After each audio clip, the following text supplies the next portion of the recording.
Hai guys, welcome back to my channel. Kali ini aku akan menceritakan pengalaman aku part 2. Jadi karena banyak banget nih ya meminta part 2 aku, makanya aku menceritakannya.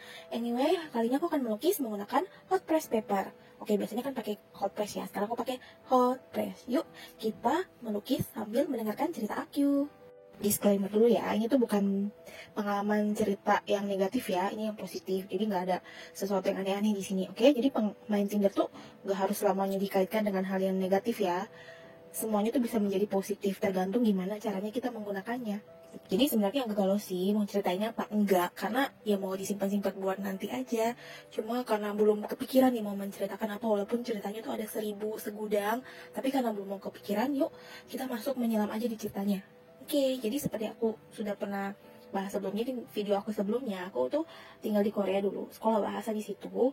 Ya bahasa apa? Bahasa Korea dong, masa bahasa Prancis? Hahaha. Aku kan menceritakan beberapa pengalaman main Tinder di Korea sebagai anak yang polos dan betul-betul gak ngerti apa-apa soal aplikasi Tinder, dan sebagai anak perempuan yang sedang memasuki masa-masa muda penasaran dong kayak apa sih main Tinder di Korea, pengen dong ketemu sama Lee Min Ho atau Song Joong Ki seperti drama Korea. Jadi kan siapa tahu mereka lagi main Tinder juga kan ya. Jadi kalau di tempat aku sekolah bahasa itu pertengahan semester itu ada ujian speaking. Nah, speaking ini namanya interview gitu. Jadi kayak dilihat kemampuan kamu selama ini belajar seperti sampai di mana. Jadi karena di tempat dia fokusnya speaking, jadi emang ya kita harus genjot banget speakingnya. Oke, jadi guru itu akan menanyakan beberapa hal dan kita harus menjawab dengan panjang. Jadi nggak boleh nih, misalnya nama kamu siapa? Nama saya adalah ini. Kamu lahir di mana? Saya lahir di sini. Jadi harus jawabnya itu penuh basa-basi gitu. Jadi bisa dilihat juga grammar kamu tuh betul atau tidak, atau cuma tahu jawab aja. Jadi saat itu aku itu bingung karena sudah H-1 dan belum latihan interview. Biasanya kan aku ngajak teman buat latihan, teman Jepang atau teman Amerika, Singapura. Kan di situ ada beberapa keluarga negara. Entah kenapa waktu itu aku tuh nggak sempat, jadi aku mainlah Tinder. Jadi tujuan aku main Tinder di situ benar-benar mau cari orang Korea buat ngajak language exchange gitu loh. Jadi aku swipe. Tujuannya ya cuma buat cari teman ngobrol, buat latih pronunciation sama latih ngomong gitu loh, buat latihan. Saat itu aku ketemulah cowok ini.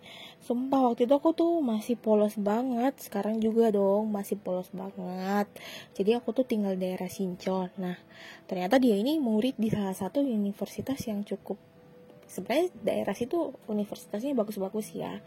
Jadi entah dia tuh bohong atau enggak tinggal atau sekolah di situ, nggak tahu sih, pokoknya dia tinggal di situ lah. Jadi kita chat-chatan dan malam itu juga dia ngajak ketemuan di depan gerbang salah satu universitas di situ.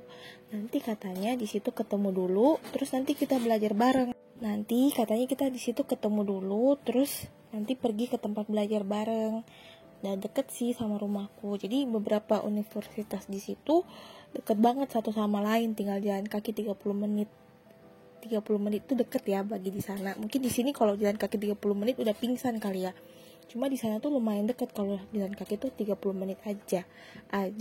Oke, di sini aku jalan kaki 1 menit kayaknya udah mau pingsan. Di sana jalan kaki 1 jam itu masih kuat. Ya udah dong, aku langsung ke depan gerbang tempat kita janjian itu karena ujiannya udah besok. Jadi aku tuh harus cepet-cepet belajar. Nah, udah ketemu nih, udah kenalan. Dan habis itu kita langsung pergi. Dia bilang, "Ayo ikut aku yuk." Gitu. Jadi aku kira kita ini mau ke kafe, terus kita jalan. Tapi kok tempat itu kayak semakin gelap gitu ya. Jadi aku tanya dia, "Loh, kirain kita mau ke kafe. Kok nggak ke kafe?" Dia bilang, "Yuk, ikut aja aku." Aku bilang, "Emang kita nggak ke kafe ya?" Dia bilang, "Enggak, ikut aja, ada tempat yang bagus." Ya bingung dong guys ya, tempat bagus yang kayak gimana ya. Terus aku tanya, "Emang kenapa kita nggak ke kafe?" Dia bilang, "Soalnya aku tuh nggak bisa minum kopi." Kok aneh dong ya. Ya udah, aku ikut aja dengan polosnya. Terus dia ngajak aku jalan terus. Nah, sampai sekarang baru aku kepikiran, loh, kok aku bisa polos gitu ya. Soalnya kan orang di kafe nggak cuma minum kopi ya, bisa juga minum teh atau makan kue aja kan bisa. Tapi dia alasannya nggak bisa minum kopi, kan aneh banget ya. Nah, semakin aku ngikutin dia tuh kayak tempatnya tuh semakin sepi dan semakin gelap.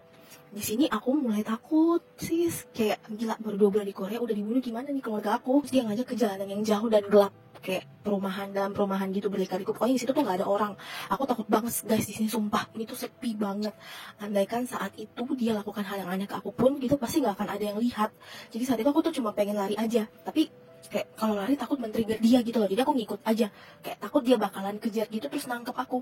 sekarang kayak aku mungkin agak ngerti dikit ya perasaan orang yang diculik gitu loh, takut gitu buat bertindak. Walaupun aku nggak diculik juga sih ya.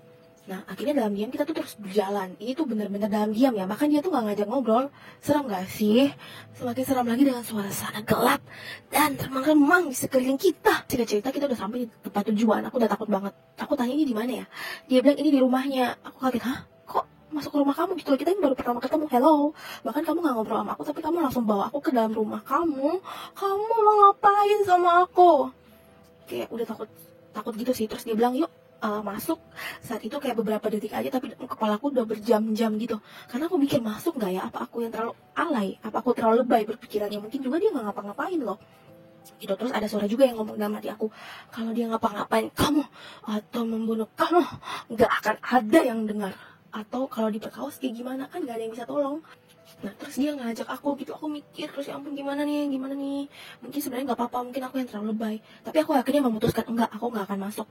Terus aku geleng, enggak. Terus dia langsung ngesir aku dong, guys, pergi. Dia bilang pergi kamu, pergi. Dia bilang kah. Ya maksudnya pergilah, pergi. Ya udah, bye. Aku pergi dong, walaupun aku sempat shock juga ya diusir kayak gitu. Aku ini perempuan, maksudnya ya sopan kali ya, jangan kayak gitu. Cuma di satu sisi aku bersyukur banget masih bisa hidup, dan maksudnya ya dilindungi lah sama Tuhan ya.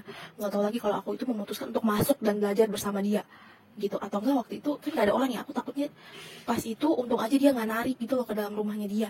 Serem ya teman-teman ya. Pokoknya serem banget ya sista-sista, para perempuan di luar sana. Hati-hati ya, ingat jangan ketemu di tempat yang sepi yang seperti aku lakukan ya guys. Be wise, jadi jangan terlalu naif.